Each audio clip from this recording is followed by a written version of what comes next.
എന്നെ പോലുള്ള 90s കിഡ്സിന്റെ life വളരെയധികം കളർഫുൾ ആക്കിയ ഒരു പേഴ്സൺ ആണ് ദിലീപ് ഏട്ടൻ. Basically how do you feel ചേട്ടാ? നമ്മൾ ഈ പറയുന്നുള്ളൂ ഓരോ ഡയലോഗിൽ ചേട്ടൻ തന്നെ ഞങ്ങളൊക്കെ പലപ്പോഴും വന്ന് ഇതേ ചേട്ടന്റെ ഡയലോഗുകൾ വീണ്ടും വീണ്ടും റിപ്പീറ്റ് ചെയ്യല്ലേ. വലിയ സന്തോഷമുണ്ട്, കാരണം നമ്മൾ ചെയ്തു വെച്ചൊന്നും പാഴായില്ല എന്നുള്ള സന്തോഷം. വണ്ണം വയ്ക്കാത്ത ഒരാളായത് കൊണ്ട് പഴങ്കഞ്ഞി ഇരുന്ന് കുടിക്കുമായിരുന്നു പണ്ട്. അതെന്നും കുടിക്കും. ഇപ്പോഴും പഴങ്കഞ്ഞിയാണ്. ഓക്കെ, അടിപൊളി.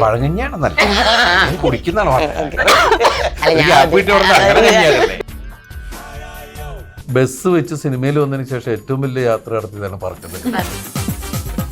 പറക്കുന്നലിയെ ചെയ്യുന്ന സമയത്ത് കൂടുതലും ബസ് ഓടിച്ചിട്ടുള്ളത് ഞാനായിരുന്നു. സലീംകുമാർ മേളില് വണ്ടി അതൊക്കെ ആ സമയത്തൊക്കെ ഞാൻ തന്നെ വണ്ടി ഓടിക്കും. പ്രണയം എന്നുള്ള വാക്ക്,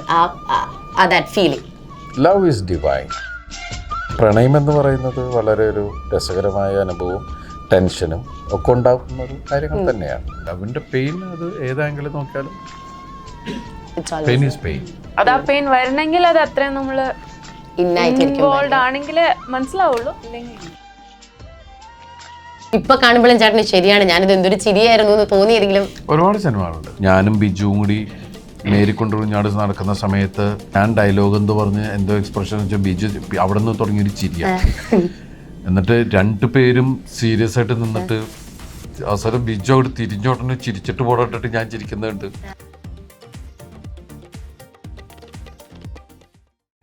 ഇംഗ്ലീഷ് കഫേയുടെ വാട്സ്ആപ്പ് സ്പോക്കൺ ഇംഗ്ലീഷ് കോഴ്സുകളിലൂടെ ഇന്ന് ലക്ഷക്കണക്കിന് ആളുകൾ ഇംഗ്ലീഷ് സംസാരിക്കുന്നു. ഇംഗ്ലീഷ് കഫേയിലുണ്ട് നമ്മുടെ ആവശ്യം അറിഞ്ഞുള്ള കോഴ്സുകൾ ഏറ്റവും മികച്ച പേഴ്സണൽ മെന്റർഷിപ്പിൽ. ഇനി ആർക്കും എവിടെ നിന്നും ഇംഗ്ലീഷ് പഠിക്കാം വാട്സ്ആപ്പിലൂടെ. English cafe, we present you the perfect English. WhatsApp now 9633388575. അപ്പൊ റിയൽ ഇൻസിഡൻസിനെ ബേസ് ചെയ്തുള്ള സിനിമകൾ എന്ന് പറയുന്നത് നമുക്ക് എപ്പോഴും മലയാളികൾക്ക് വളരെയധികം ഇഷ്ടമുള്ള ഒരു കാര്യമാണ് അല്ലെ. അപ്പൊ നമ്മളുടെ നാടിനെ നടുക്കിയ ഒരു റിയൽ ലൈഫ് ഇൻസിഡൻസ് 1980s നടന്ന ഒരു ഇൻസിഡന്റിനെ ബേസ് ചെയ്ത് ഇപ്പോൾ രതീഷ് രഘുനന്ദൻ സാറിന്റെ ഡയറക്ഷനിൽ ഒരു അടിപൊളി പടം വരികയാണ്, തങ്കമണി. തങ്കമണിയുടെ വിശേഷങ്ങളുമായി നമുക്കൊപ്പം ഉള്ളത് മലയാളികൾക്ക് ഏറെ പ്രിയപ്പെട്ട രണ്ടുപേരാണ്. Nita, welcome to Variety Media. And Dileep ഏട്ടാ, ഞാൻ എന്ത് പറയണമെന്നറിയില്ല, എന്നെ പോലുള്ള 90s കിഡ്സിന്റെ ലൈഫ് വളരെയധികം കളർഫുൾ ആക്കിയ ഒരു പേഴ്സൺ ആണ് ദിലീപ് ഏട്ടൻ. ഈ നമ്മളൊക്കെ ഒരു ദിവസം ഒരു തവണയെങ്കിലും ദിലീപ് ഏട്ടന്റെ ഒരു ഡയലോഗെങ്കിലും പറയാണ്ട് ജീവിതത്തിലല്ലേ നമ്മൾ ഉറങ്ങാറില്ല. എപ്പോഴും എല്ലാ സിറ്റുവേഷനിലും ഇപ്പൊ എന്റെ ചേച്ചിയുടെ മക്കളുണ്ട്, ഹീസ് നൗ 10 years, അവനും പറയുന്നുണ്ട് ഇതുപോലെ ഈ ഓവറാക്കല്ലേ, ദൈവം ഇത് എനിക്കുള്ള വെടിയുണ്ടയാണല്ലോ തുടങ്ങിയ ഡയലോഗുകൾ അവരും പറയുന്നുണ്ട്. അപ്പം യു മേഡ് അവർ ലൈഫ് കളർഫുൾ ഇതുവരെയുള്ള എല്ലാ ദിവസങ്ങളും. So thank you so much. ആദ്യമേ ഞാൻ അത് പറഞ്ഞിട്ട് തുടങ്ങട്ടെ. Okay, basically how do you feel ചേട്ടാ? നമ്മൾ ഈ പറയുന്നുള്ളൂ ഓരോ ഡയലോഗിൽ ചേട്ടൻ തന്നെ ഞങ്ങളൊക്കെ പലപ്പോഴും വന്ന് ഇതേ ചേട്ടന്റെ ഡയലോഗുകൾ വീണ്ടും വീണ്ടും റിപ്പീറ്റ് ചെയ്യല്ലേ. അപ്പം ഹൗ ഡു യു ഫീൽ ഇത്രയും കാലങ്ങൾ നീണ്ടു നിൽക്കുന്ന പല കാര്യങ്ങൾക്ക് തുടക്കമിട്ട ഒരാള് എന്നുള്ളൊരു സാധനത്തിന് എപ്പോഴും എങ്ങനെയാണ്, how do you see all that? വലിയ സന്തോഷമുണ്ട്, കാരണം നമ്മൾ ചെയ്തു വെച്ചൊന്നും പാഴായില്ല എന്നുള്ള സന്തോഷം. കാരണം അത് എല്ലാവരും ഓർമ്മിക്കുന്നു, അത് നമ്മളെ വീണ്ടും ഓർമ്മപ്പെടുത്തുന്നു, അതെല്ലാവരും ഓർമ്മയിലുണ്ട് എന്നൊക്കെ പറയുന്നത് വലിയ ഒരു കലാകാരനെ സംബന്ധിച്ചിട്ട് വലിയ കാര്യമല്ലേ. കാരണം ഞാൻ സിനിമയിൽ വരുന്ന സമയത്ത് എൻ്റെ സീനിയേഴ്സ് ഏറ്റവും വലിയ ലെജൻസുകളുടെ കൂടെയാണ് എനിക്ക് അഭിനയിക്കാൻ അവസരങ്ങൾ കിട്ടിയത്. പക്ഷെ ഞാൻ സിനിമയിൽ വരുന്ന സമയത്ത് അവർ കാട്ടിയിട്ടുള്ള തമാശകളും അവർ ചെയ്തിട്ടുള്ള കഥാപാത്രങ്ങളുടെ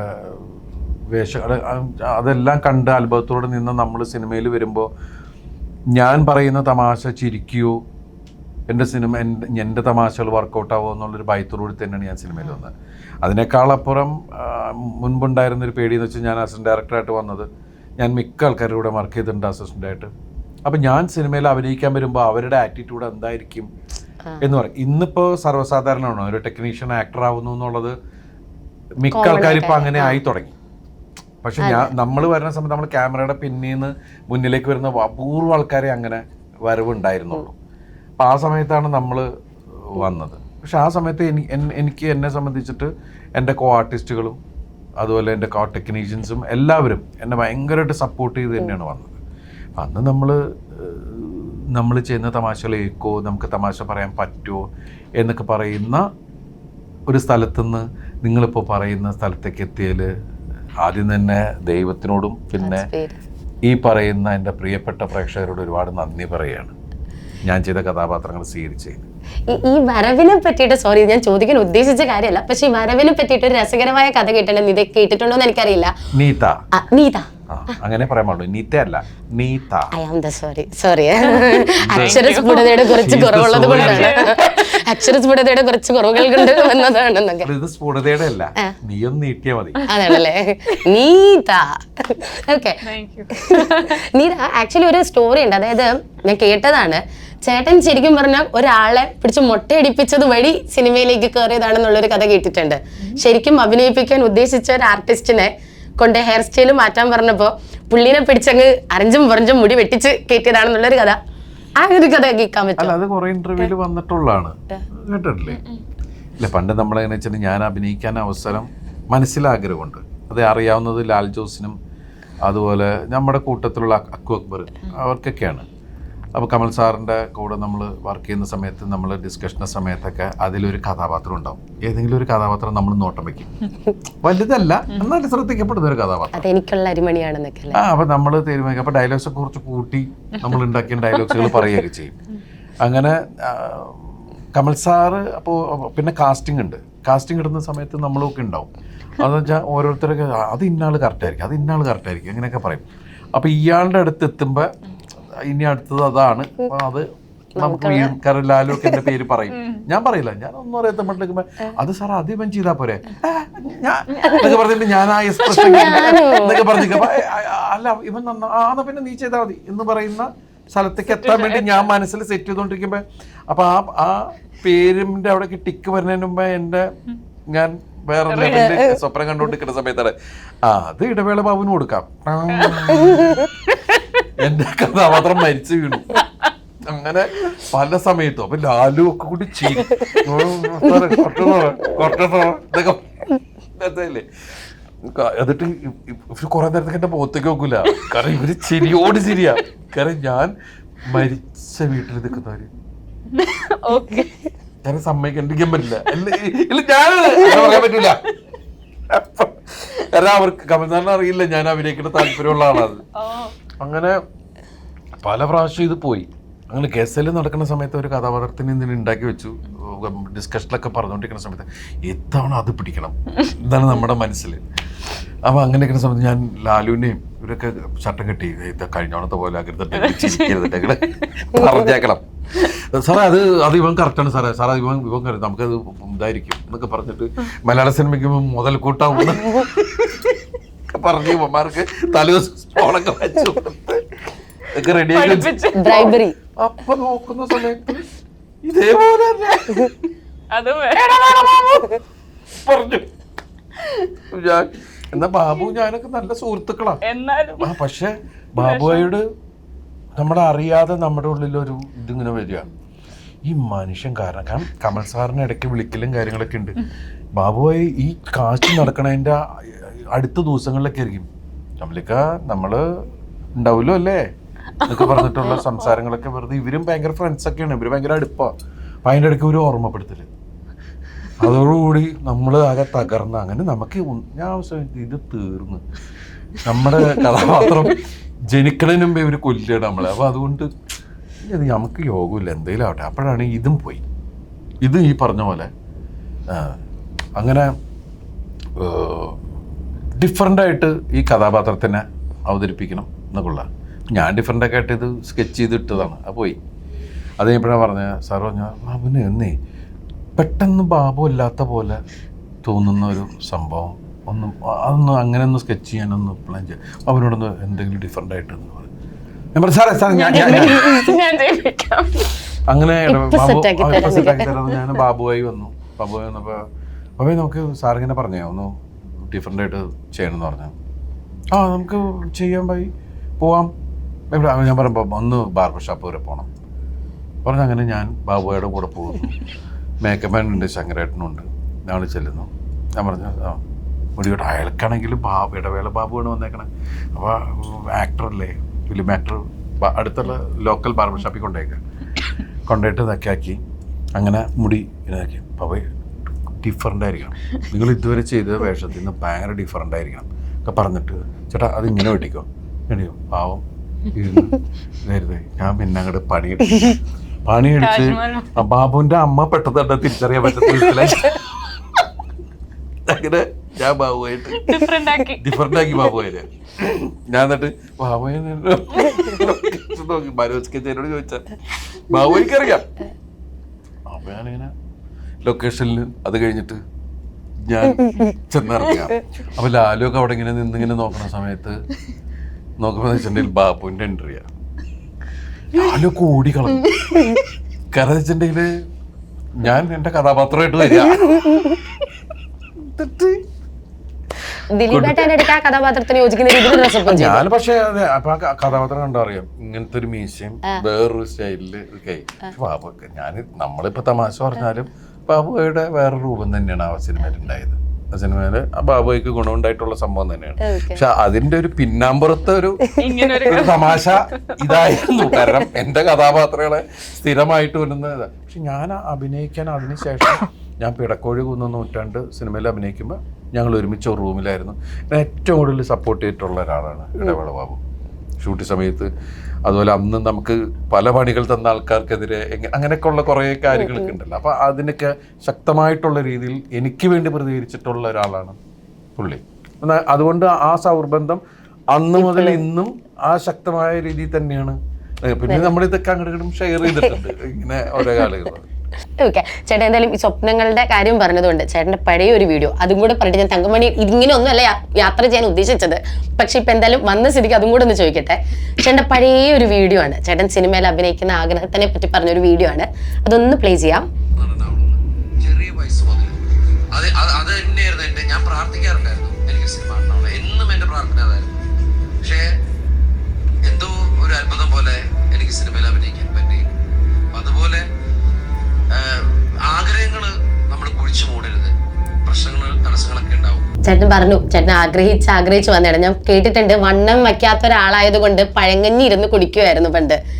കുടിക്കും ഇപ്പോഴും പഴങ്കഞ്ഞിയാണ്. ഓക്കെ, അടിപൊളി.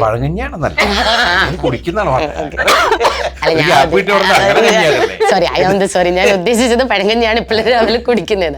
അപ്പം അങ്ങനെയൊക്കെ കുടിച്ച് ഭയങ്കര ആഗ്രഹിച്ച് വന്നവരാണ്. പൊക്കമില്ലാത്തമ്മയാണ് എന്റെ പൊക്കം എന്നൊക്കെ കുഞ്ഞുണ്ണി മാഷിന്റെ ഡയലോഗൊക്കെ ചേട്ടൻ അത് കോട്ട് ചെയ്ത് പറഞ്ഞ പഴയ ഒരു ഇന്റർവ്യൂ ഒക്കെ എനിക്ക് എല്ലാം ഓർമ്മയുണ്ട്.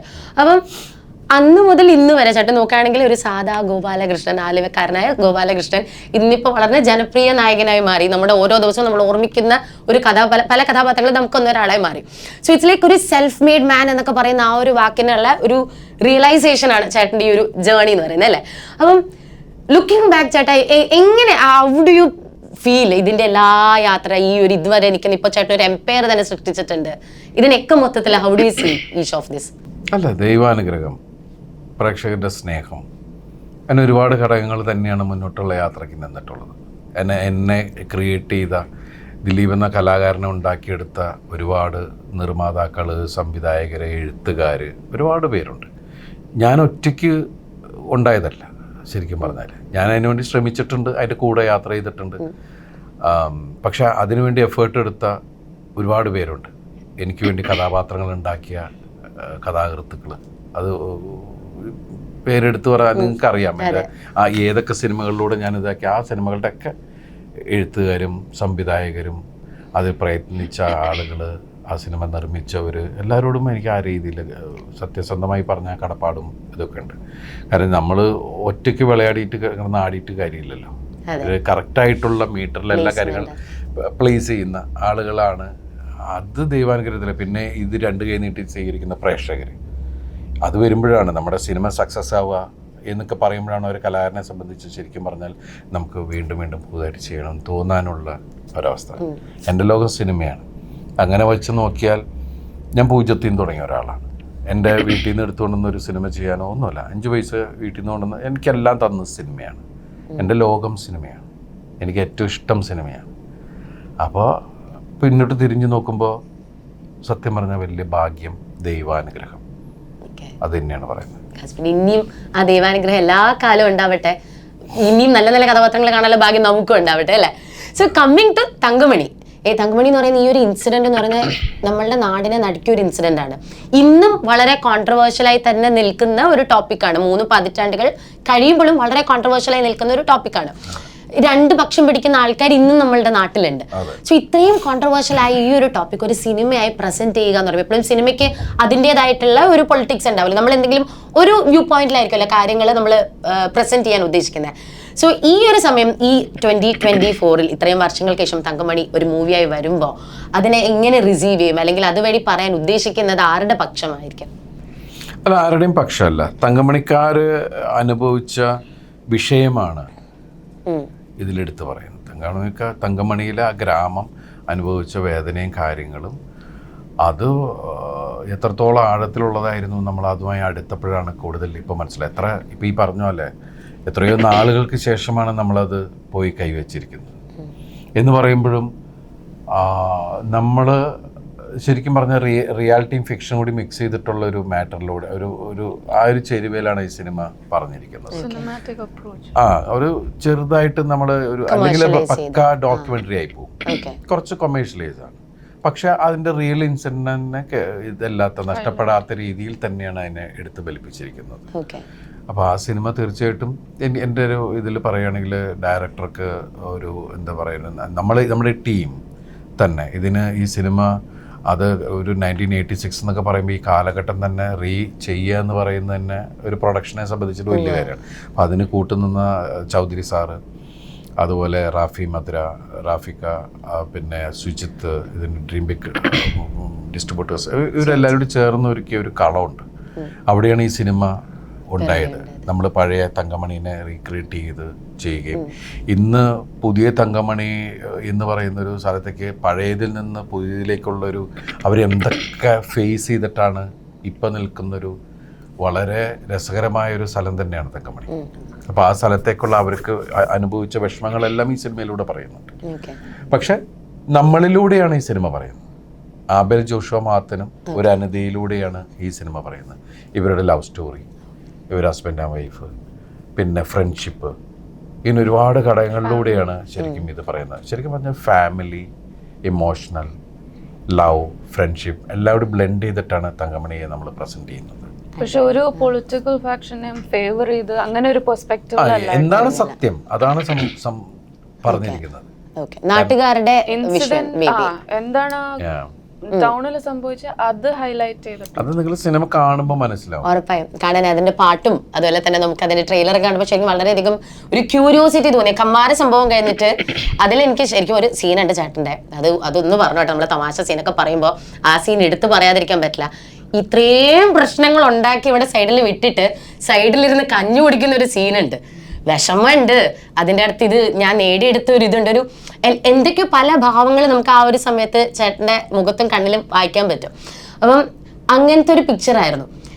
അതുപോലെ തന്നെയുള്ള പല പല വിസ്മയ പ്രകടനങ്ങൾ നമുക്ക് കാണാൻ പറ്റുമെന്ന് വിചാരിക്കുന്നു തങ്കമണിയിൽ. ടോക്കിംഗ് അബൌട്ട് ഇറ്റ് ചേട്ടാ, അത് എനിക്ക് എന്നെ സംബന്ധിച്ച ആ കഥാപാത്രത്തിന് രണ്ട് തരത്തിലുള്ള ഒന്ന് ഇപ്പൊ ഈ പോസ്റ്ററിൽ കാണുന്ന ഇതും പിന്നെ അയാളുടെ ഒരു ഏജ് ഇതുമാണ്. അയാള് ഈ ട്രാവൽ ചെയ്ത ഒരു ഘട്ടമുണ്ടല്ലോ അയാളുടെ ലൈഫ്, അതാണ് നമ്മൾ ഇതിലൂടെ പറയുന്നത്.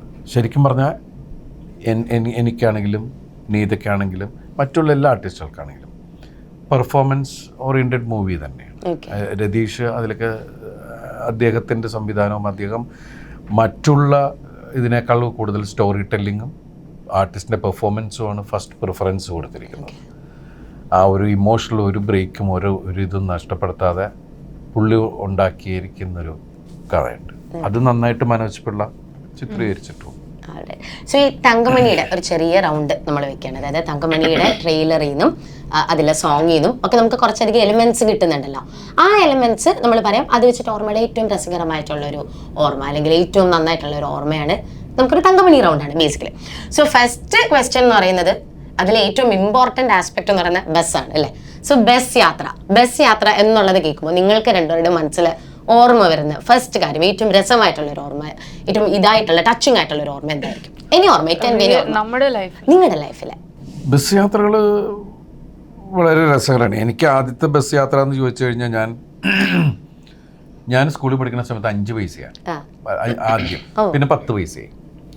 ഞാനന്ന് 2ാം ക്ലാസ്സിൽ 3ാം ക്ലാസ്സിൽ പഠിക്കുന്ന സമയം 10 പൈസയാണ് ബസ്സിൽ നമുക്ക് ടിക്കറ്റ് കൊടുക്കേണ്ടത്. 10 വയസ്സിൽ 5 വയസ്സ് എൻ്റെ നഷ്ടപ്പെട്ടു.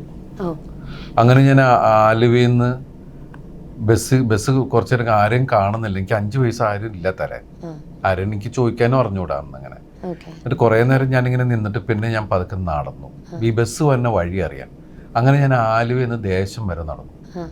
അങ്ങനെ ആദ്യമായിട്ടാണ് ഞാൻ 5 വയസ്സില്ലാത്തതിൻ്റെ പുറത്ത് ബസ്സിൽ കയറാൻ പറ്റാതെ നടന്ന ഒരു ഓർമ്മയുണ്ട് എനിക്ക്. അന്ന് എൻ്റെ അച്ഛൻ എന്നെ കെട്ടിപ്പിടിച്ച് കരഞ്ഞു. അച്ഛൻ കുറേ നേരം വെയിറ്റ് ചെയ്ത് നിൽക്കുക, ഞാൻ ബസ്സിന് വരുമെന്ന് വിചാരിച്ചിട്ട്. പിന്നെ സന്ധ്യയായി. സന്ധ്യ കഴിഞ്ഞപ്പോൾ റോഡിൻ്റെ സൈഡിൽ കൂടി ബാഗൊക്കെ തൂക്കി. ഞാൻ പറഞ്ഞില്ലേ, ഞാൻ 3-ലോ 4-ലോ 4-ലായിട്ടില്ല, 3-ാം ക്ലാസ് 4-ാം ക്ലാസ് ആ സമയത്താണ് SNV സദനം എന്ന് പറഞ്ഞ സ്കൂളിൽ നിന്ന് ഞാനിങ്ങനെ റൗണ്ട് ചെയ്ത് പാലമൊക്കെ കടന്ന് ആദ്യമായിട്ടുള്ള എൻ്റെ ഒറ്റയ്ക്കുള്ള യാത്രയാണ്. അന്ന് മഴയൊക്കെ പെയ്തു ഞാൻ ചെല്ലാറായപ്പോഴേക്കും. അപ്പോഴാണ് അച്ഛൻ കുടയും പിടിച്ചിട്ട് മുട്ടിൽ കഴിഞ്ഞ് എന്നോട് കെട്ടിപ്പിടിച്ച് അച്ഛൻ്റെ കണ്ണ് നിറഞ്ഞേക്കും. എനിക്കിപ്പോൾ എൻ്റെ എന്തമ്മോ നടന്നു എന്നെ എന്ന് ചോദിച്ചു. ഞാൻ പറഞ്ഞു എൻ്റെ പൈസ ഉണ്ടായില്ല, എനിക്ക് 5 വയസ്സ് ഉണ്ടായുള്ളൂ എന്ന് പറഞ്ഞപ്പോൾ ഞാൻ കരഞ്ഞു. അച്ഛനും ഭയങ്കര ഇതായിപ്പോയി. ആണ് എൻ്റെ ബസ് എന്ന് പറയുമ്പോൾ ആയത്. പിന്നെ ഞാൻ ബസ് വെച്ച് സിനിമയിൽ വന്നതിന് ശേഷം ഏറ്റവും വലിയ യാത്ര നടത്തിയതാണ് പറക്കും തളിക എന്ന് പറയുന്ന പോലെ. ബസ് കാരണം ഒരു ഗ്രാമത്തിന് എന്തൊക്കെ ബാധിച്ചു എന്ന് പറയുന്ന സിനിമയാണ് തങ്കമണി. ഇപ്പൊ ഓർമ്മകൾ വരണേ. പിന്നെ നമ്മുടെ രസകരമായ യാത്രകൾ, സിനിമയിൽ തന്നെ നമ്മൾ ഒരുപാട് ബസ് യാത്ര ചെയ്തു തങ്കമണിക്ക് വേണ്ടിട്ട്, ഈ ബസ്സിലുള്ള ഷൂട്ടിന് വേണ്ടിയിട്ട് ഒരുപാട് യാത്ര. തമാശകളും ബഹളങ്ങളും കാര്യങ്ങളൊക്കെ ആയിട്ടുള്ള സംഭവങ്ങളുണ്ട്. പറക്കുന്നലിയെ ചെയ്യുന്ന സമയത്ത് കൂടുതലും ബസ് ഓടിച്ചിട്ടുള്ളത് ഞാനായിരുന്നു.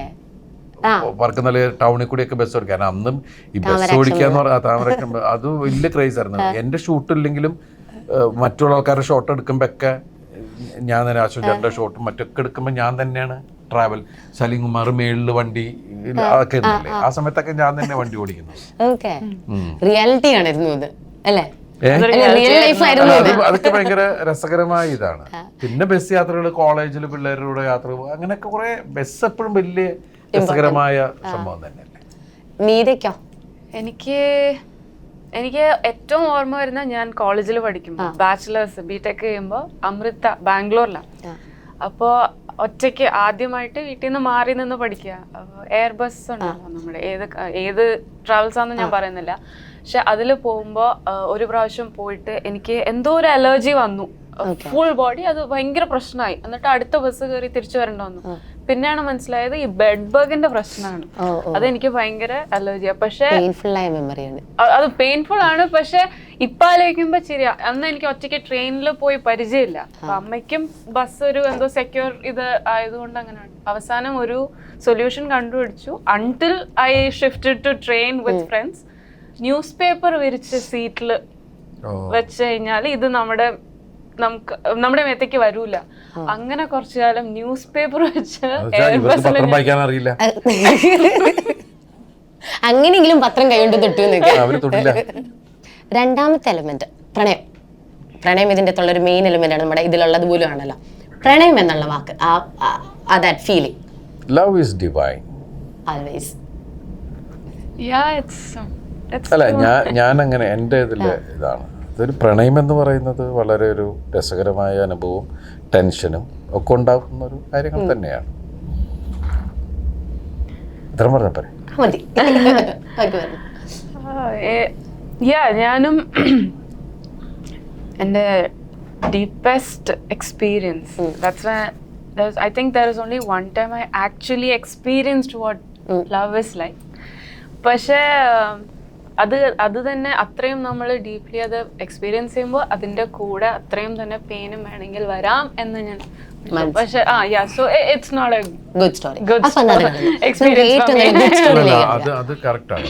ലവിന്റെ പെയിൻ അത് ഏതാങ്കിലും നോക്കിയാലും പെയിൻ ഈസ് പെയിൻ. അത് ആ പെയിൻ വരണമെങ്കിൽ അത് അത്രയും നമ്മള് ഇൻവോൾവ് ആണെങ്കിൽ മനസ്സിലാവുള്ളൂ. ഇല്ലെങ്കിൽ ഈ പ്രണയം ഒരു അച്ഛനെ സംബന്ധിച്ചിടത്തോളം ഏറ്റവും വലിയ പ്രണയം എന്ന് പറയുന്നത്, അല്ലെങ്കിൽ ഏറ്റവും വലിയ സ്നേഹം അറിയുന്നത് ഈ 2 മക്കൾ അല്ലെങ്കിൽ നമ്മുടെ മക്കളോടായിരിക്കുമല്ലോ. അപ്പൊ ചേട്ടനെ പോലെ തന്നെ നമ്മൾ മലയാളികൾ ഒരുപാടധികം ഇഷ്ടപ്പെടുന്ന 2 ആൾക്കാരാണ് മീനാക്ഷിയും മഹാലക്ഷ്മിയും, അല്ലെ? അപ്പം ഇവർ തമ്മിലുള്ളൊരു ബോണ്ട് എന്ന് പറയുന്നത് നമുക്ക് ഭയങ്കരധികം എല്ലാവർക്കും ഇഷ്ടപ്പെടുന്ന ഒരു കാര്യമാണ്. മീനാക്ഷി ഈ കുഞ്ഞുമോളെ എടുത്തുകൊണ്ട് നടക്കുന്നത് നമുക്ക് ഭയങ്കര സ്വീറ്റ് ആയിട്ടുള്ള ഒരു കാര്യം. അതേപോലെ തന്നെയുള്ളൊരു ഭയങ്കര ക്ലോസസ്റ്റ് ആയിട്ടുള്ള ഒരു സിബ്ലിംഗ് ബോണ്ടാണ് ചേട്ടനും അനൂപേട്ടനും തമ്മിലുള്ളത്. അപ്പം ഈ 2 ഈ രണ്ട് സിബ്ലിംഗ് റിലേഷൻഷിപ്പ് തമ്മിലുള്ള ഒരു സിമിലാരിറ്റി അല്ലെങ്കിൽ ആ ഒരു ഡൈനാമിക്സ് ഒക്കെ ഒന്ന് നമ്മളായിട്ടൊന്ന് പറയാം. എങ്ങനെയാണ് ഇവർ രണ്ടുപേരും കൂടി ഈ രണ്ട് മക്കളെയും കൂടെ കാണുമ്പോൾ ഒരു സ്വീറ്റ്നെസ് ഒക്കെ? അല്ല, നമ്മളൊക്കെ ശരിക്കും പറഞ്ഞാൽ ജോയിൻറ്റ് ഫാമിലികളിൽ വന്നിട്ടുള്ള ആൾക്കാരാണ്. നമ്മുടെ തറവാടുകളാണെങ്കിലും അതിനുശേഷം ഞങ്ങളുടെ ജീവിതമൊക്കെ അങ്ങനെ വന്നിട്ടുള്ളതാണ്. അപ്പം നമുക്ക് ഏതൊരു സ്ഥലത്താണെങ്കിലും ഫാമിലിയുടെ ഒരു യൂണിയൻ എന്ന് പറയുന്നത് അത് ഭയങ്കര പ്രഷ്യസാണ്. ഏത് കുഞ്ഞുങ്ങൾ തന്നെ സഹോദരങ്ങളാണെങ്കിലും എല്ലാവരും ഭയങ്കര ഒരു ബോണ്ടിൽ പോവുക എന്ന് പറയുന്നത് വലിയ ദൈവാനുഗ്രഹമാണ്. ഇപ്പോൾ ജീവിതത്തിൽ വേറെ ആൾക്കാർ വന്ന് കയറുമ്പോഴും ബോണ്ട് പോകാതെ മുന്നോട്ട് പോവുക ഏതൊരു ഫാമിലിയിലാണെങ്കിലും അതൊരു ഗോഡ്സ് ഗിഫ്റ്റ് പോലെ നമ്മളെല്ലാവരും കാണേണ്ടതുമാണ്. കാരണം വെച്ചിട്ടുണ്ടെങ്കിൽ നമുക്കൊക്കെ എപ്പോഴും മിണ്ടിയും പറഞ്ഞിരിക്കാനും എല്ലാം ഷെയർ ചെയ്യാനും ഒക്കെ ആൾക്കാർ വേണം. നമുക്ക് ഫാമിലി ആണെങ്കിലും ഫ്രണ്ട്സ് ആണെങ്കിലും ഒക്കെ. അതിപ്പോൾ കുഞ്ഞുങ്ങൾ അവരുടെ സന്തോഷം എന്ന് പറയുന്നതാണ്. ഇപ്പം നമ്മൾ ഒരു കാലത്ത് കുഞ്ഞുങ്ങളായിരുന്നു. നമ്മുടെ മാതാപിതാക്കളും ഒക്കെ നമ്മളെ ഒരുപാട് ഇതുപോലെ തന്നെ അവർ കെയർ ചെയ്ത് തന്നെയായിരിക്കും നമ്മളും തിരിച്ച് ഇതാവണം. അപ്പം എന്നെ സംബന്ധിച്ച് എൻ്റെ അച്ഛൻ എന്നൊക്കെ പറഞ്ഞാൽ ഭയങ്കര സീരിയസ് ആയിട്ടുള്ള ആളായിരുന്നു. പക്ഷെ നമ്മളങ്ങനെയല്ല. നമ്മുടെ അച്ഛന് അമ്മ ഇഷ്ടം കാണിക്കുമായിരുന്നു. അച്ഛൻ്റെ ഉള്ളിൽ ഇഷ്ടമുണ്ടെങ്കിലും അച്ഛനത് കാണിക്കുമായിരുന്നില്ല. പക്ഷെ നമ്മളെന്ന് വെച്ചാൽ നമ്മുടെ കുഞ്ഞുങ്ങളോട് നമ്മളത് കാണിക്കും. സ്നേഹം എന്ന് പറയുന്നത് നമുക്ക് എക്സ്പ്രസ് ചെയ്യാനുള്ളതാണ്. നമ്മുടെ കാലം നമ്മളങ്ങനെയാണ് പഠിപ്പിക്കുന്നത്. പണ്ടങ്ങനെയായിരുന്നില്ല. തന്നോളെത്തുമ്പോൾ താനെന്താ എന്നൊക്കെ പറഞ്ഞിട്ട് അങ്ങനെ വിളിച്ചിരുന്ന ഒരു കാലഘട്ടമായിരുന്നു. എൻ്റെ അച്ഛനൊക്കെ ഞാൻ അങ്ങനെ കണ്ടേ. പക്ഷേ എൻ്റെ അച്ഛനൊക്കെ മരിക്കുന്നതിന് തൊട്ട് മുമ്പാണ് ഞാനും അച്ഛനും അത്രയും ഫ്രണ്ട്ലി ആയത്. പക്ഷെ അപ്പോഴേക്കും പുള്ളി പോയി നമ്മുടെ സ്ഥലത്ത്. അത് വലിയ അകലത്തിലായിരുന്നു അച്ഛൻ. ഞങ്ങളിപ്പോൾ റോട്ടിലൊക്കെ പണ്ട് ഞാൻ സ്കൂളിൽ പഠിക്കുന്ന സമയത്ത് അച്ഛൻ ഓപ്പോസിറ്റ് വരുന്നുണ്ടെങ്കിൽ അച്ഛൻ വേറെ വഴിക്ക് പോക്കി വേറെ കാര്യങ്ങളായിട്ട് പോകും. നമ്മളിങ്ങനെ അച്ഛനിപ്പോൾ നോക്കുന്നെ എന്നെ നോക്കുമെന്ന് വിചാരിച്ച് നമ്മളിങ്ങനെ നോക്കും. അച്ഛൻ പക്ഷെ മൈൻഡ് നേരെ പോകും. അങ്ങനെയൊക്കെ ഉള്ളൊരിതായിരുന്നു. പക്ഷെ ഇന്നോ നമ്മൾ കുഞ്ഞുങ്ങൾ എങ്ങോട്ട് പോയാൽ അയ്യോ എന്നൊക്കെ ആ ഒരു ഭയങ്കര എവിടെ എത്തി ഇങ്ങനെ വിളിച്ച് അങ്ങനെയൊക്കെയുള്ള ചോദ്യങ്ങളും കാര്യങ്ങളിലൊക്കെ. അപ്പോൾ കാലത്തിൻ്റെ മാറ്റം അനുസരിച്ചിട്ട് ഉള്ള മാറ്റങ്ങൾ സംഭവിക്കും. കുഞ്ഞുങ്ങളെന്ന് പറയണത് എല്ലാവർക്കും പ്രഷ്യസ് ആണ്. അപ്പം ചേട്ടൻ്റെ ഒരു പഴയ ഒരു വീഡിയോ ആണ്. ചേട്ടൻ്റെ വീഡിയോ അല്ല, നമ്മുടെ ജയസൂര്യ ചേട്ടനെ ഇനാക്ട് ചെയ്ത ഒരു വീഡിയോ ആണ്.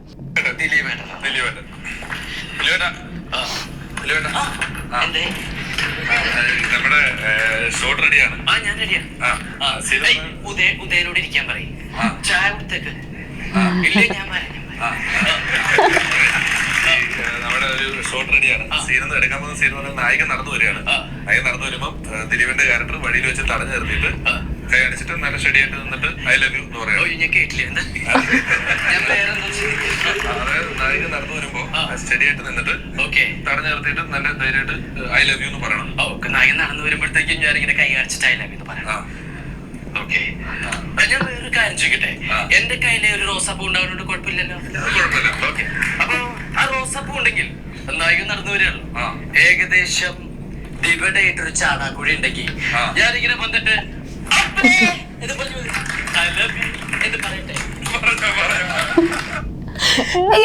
ഇതിനോട് ചേട്ടൻ എന്താ പറയാ, ഇങ്ങനെയാണോ ചേട്ടൻ ഇങ്ങനെയാണോ സീൻസ് ക്രിയേറ്റ് ചെയ്യുന്നത്? ചേട്ടൻ ഇങ്ങനെ ഇടയ്ക്ക് ആബ്സെന്റ് മൈൻഡഡ് ആവാറുണ്ടോ? എന്താണ് ഞാൻ ചെയ്തതെന്ന് എനിക്കറിയില്ല. ഞാൻ ചെയ്യുന്നത് വേറെ ആൾക്കാർക്കല്ലേ അറിയുള്ളൂ. അത് ശരിയാണ് അല്ലേ? അപ്പൊ അതുകൊണ്ട് എനിക്ക് ഒരു പിടിയില്ല. ഇത് കണ്ടപ്പോ ചേട്ടൻ എന്തെങ്കിലും വീഡിയോ കണ്ടിട്ടുണ്ടല്ലോ? ഞാൻ ആസ്വദിച്ചു. കാരണം അതില് തമാശകളും കാര്യങ്ങളും ഉള്ളതുകൊണ്ട് ഞാൻ അത് ആസ്വദിച്ചു. Was it like news to you? ഞാൻ ഇങ്ങനെയാണല്ലേ എന്നൊക്കെ ചേട്ടന് തോന്നിയായിരുന്നോ? അങ്ങനെ തോന്നിയൊന്നുമില്ല. ഇടയ്ക്ക് ഞാൻ എന്താ പറയാ, നമ്മൾ ഒരു യാത്ര ചെയ്യുമ്പോൾ ഒരുപാട് വിഷ്വൽ അങ്ങനെ കടന്നു പോകണമെന്ന് പറഞ്ഞ പോലെ നമ്മളങ്ങനെ എന്തൊക്കെ പറയണം. ഇപ്പം ഇവിടെ എന്താ പറഞ്ഞത് അടുത്ത ഇന്റർവ്യൂവിൽ ഇവിടെ എന്തൊക്കെ നിങ്ങൾ എന്തൊക്കെ എക്സ്പ്രഷൻ ഇട്ടു എന്ന് ചോദിച്ചാൽ ഞാൻ പെട്ടുപോകും. അങ്ങനെ പോകണം, അതിന്റെ കാര്യങ്ങളായിട്ട് പോകണം എന്നുള്ളതാണ്. പക്ഷെ ഞാനത് എൻജോയ് ചെയ്ത് നന്നായി ചെയ്തിട്ടുണ്ട്. അവൻ എന്തായാലും നല്ല രസമുള്ള നമ്മൾ കുറെ തവണ ഇരുന്ന് കണ്ടൊരു വീഡിയോ ആണല്ലേ. സോ അടുത്ത ജസ്റ്റ് 3 ക്വസ്റ്റ്യനോടുകൂടി നമുക്ക് വൈൻഡ് അപ്പ് ചെയ്യാം. നമ്മുടെ അശോകൻ ചേട്ടൻ്റെ ദിലീപ് ഏട്ടൻ, ഹരിശ്രീ അശോകൻ അല്ലെങ്കിൽ സലീം കയുടെ ഒക്കെ കോമഡി, ഹനീഫ് കയുടെ ഒക്കെ കോമഡി ചെയ്യുന്ന സമയത്തും ദിലീപ് ഏട്ടൻ ഇങ്ങനെ ചിരി അടക്കി പിടിക്കുന്ന ഒരു സാധനം ഉണ്ടല്ലോ. നിങ്ങളുടെ കോമഡി കേട്ടിട്ട് ആക്ച്വലി ആൾക്ക് ചിരിക്കാൻ പാടില്ല, പക്ഷെ ഇങ്ങനെ ഇരിക്കുന്ന ഒരു സാധനം സൂം ചെയ്ത് നോക്കൂ, ദിലീപ് ഏട്ടൻ ചിരി സഹിച്ച് പിടിക്കുന്ന ആ ഒരു സാധനങ്ങളൊക്കെ ഇപ്പം സോഷ്യൽ മീഡിയയിൽ ട്രെൻഡ് ആയിട്ട് വരാറുണ്ട്. ആ ഒരു സിറ്റുവേഷനൊക്കെ എങ്ങനെയാണ് നിങ്ങൾ ഹാൻഡിൽ ചെയ്യുന്നത്? ദിലീപ് ചില സമയത്ത് ചിരിച്ചു പോകും. അപ്പോൾ അവൻ പറയും, അവനിങ്ങനെ ഒരു മിനിറ്റ് എന്ന് പറഞ്ഞ് വിളിച്ചിട്ട് വൺ മോർ അങ്ങനെ വന്ന പറ്റിയതാണ്. ചേട്ടൻ ഇങ്ങനെ കൂടെ ഉള്ളവരുടെ അഭിനയം കണ്ടിട്ട് നിർത്താൻ പറ്റാതെ ചിരിച്ച സീൻസിനെ പറ്റിയിട്ടായിരുന്നു പറഞ്ഞത്. ഒരുപാട് ചിരിച്ചിട്ടുണ്ട് ഞാൻ. ആ അങ്ങനെ ഏറ്റവും അധികം ചേട്ടന് എന്നിട്ട് അത് കട്ട് ചെയ്യാൻ പറ്റാത്തതുകൊണ്ട് സിനിമയിൽ കയറ്റി അങ്ങനത്തെ ഏതെങ്കിലും സീൻ ഉണ്ടോ? ഇപ്പൊ കാണുമ്പോഴും ചേട്ടന് ശരിയാണ് ഞാനിത് എന്തൊരു ചിരിയായിരുന്നു എന്ന് തോന്നി ഏതെങ്കിലും? ഒരുപാട് സിനിമകളുണ്ട്. ഇപ്പൊ അമ്പിളിച്ചണ്ടോട് അഭിനയിക്കുന്ന സമയത്ത്, ഇന്നസെന്റിനോട് അഭിനയിക്കുന്ന സമയത്ത്, അശ്വൻചോന്റെ ഇപ്പൊ ഈ കാണിച്ചത് പഞ്ചാബി ഹൗസിലാണ്. അശ്വൻചോന്റെ കരച്ചിൽ കണ്ടിട്ട് ഞാൻ ചിരിച്ചിട്ട് ഇതാവുന്നുണ്ട്. നെഞ്ചത്തടിച്ച് കരയുന്ന സമയത്ത് ഞാൻ ചിരിച്ചിട്ടുണ്ട്. ഞാനും ബിജുവും കൂടി മേരിക്കൊണ്ടുഞ്ഞാട് നടക്കുന്ന സമയത്ത് ഞാൻ ഡയലോഗ് എന്ന് പറഞ്ഞ് എന്തോ എക്സ്പ്രഷൻ വെച്ചാൽ ബിജു അവിടെ നിന്ന് തുടങ്ങിയൊരു ചിരിയാണ്. എന്നിട്ട് രണ്ടുപേരും സീരിയസ് ആയിട്ട് നിന്നിട്ട് അവസരം ബിജു അവിടെ തിരിഞ്ഞോടനെ ചിരിച്ചിട്ട് പോടട്ടിട്ട് ഞാൻ ചിരിക്കുന്നുണ്ട്. പക്ഷെ എൻ്റെ മുഖത്താണ് ക്യാമറ ഇരിക്കുന്നത്. എന്നുവെച്ചാൽ എന്നെ ഫോർഗ്രൗണ്ടിൽ ഞാനാ നിൽക്കണത്. എന്നിട്ട് ഞാനത് അഡ്ജസ്റ്റ് ചെയ്തിട്ട് ചിരിക്കുന്നുണ്ട്. പക്ഷെ അതൊക്കെ വീണ്ടും വീണ്ടും ചെയ്യാൻ പറ്റാത്തതിൻ്റെ പേരിൽ പിന്നെ അതൊക്കെ ഓക്കെ പറഞ്ഞു പോയിട്ടുണ്ട്. അങ്ങനെ ഒരുപാട് സീക്വൻസുകൾ അങ്ങനെ ഉണ്ടായിരുന്നു.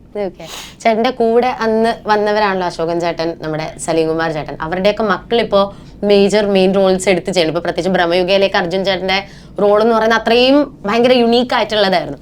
കാണുമ്പോൾ എന്ത് തോന്നുന്നു, നമ്മളുടെ കൊച്ചു പിള്ളേരൊക്കെ ഇപ്പൊ ഇത്രയും വലിയ അങ്ങനത്തെ ഒരു ഫീല് തോന്നുന്നു. ഞാൻ അർജുനേശ്വരനെ നായകനാക്കി പടം ചെയ്ത ആളല്ലേ, അനൂപേട്ടൻ ഡയറക്ട് ചെയ്ത. ഇപ്പൊ വന്ന പിള്ളേരില് മിക്ക ആൾക്കാരും ടാലന്റഡ് ആണ്. എടുത്തു പറയേണ്ട ഒരാൾ തന്നെയാണ് അർജുനേശ്വരൻ. വളരെ സിൻസിയർ ആയിട്ട് അവരുടെ ക്യാരക്ടേഴ്സും രസകരമായിട്ട് തന്നെ ചെയ്യുന്നുണ്ട്. അടുത്ത എൻ്റെ അടുത്ത് കുറേ പേര് ചോദിക്കാൻ പറഞ്ഞൊരു ചോദ്യമാണ്, മമ്മൂക്ക ഇപ്പൊ ഭയങ്കരമായിട്ട് ഇങ്ങനെ വ്യത്യസ്തമായ റോളുകൾ പിടിച്ച് എല്ലാവരെയും ഞെട്ടിച്ചുകൊണ്ടിരിക്കുകയാണ് അല്ലേ. ലാസ്റ്റ് ബ്രഹ്മയുഗയിലെ റോൾ എന്നൊക്കെ പറയുന്നത് ഭയങ്കരമായിട്ടുള്ളൊരു യൂഷ്വൽ ഹീറോ റോൾസിനെ ബ്രേക്ക് ചെയ്യുന്ന ഇതായിരുന്നു. അതുപോലെ ചേട്ടൻ എന്ന് പറയുന്നത് നമ്മളെ ശരിക്കും നമ്മുടെ മനസ്സിൽ നമ്മളെ ഇങ്ങനെ കുടുകുടി ചിരിപ്പിച്ചിരുന്ന ഒരു വ്യക്തിയാണ്.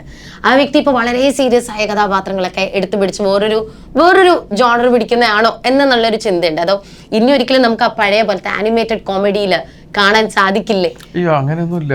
ഞാൻ ആകെ ഇപ്പൊ ചെയ്തപ്പോ ഫുൾ ഷൂട്ട് കഴിഞ്ഞ് പവി കെയർടേക്കർ ശരിക്കും എന്റർടൈനർ തന്നെയാണ്.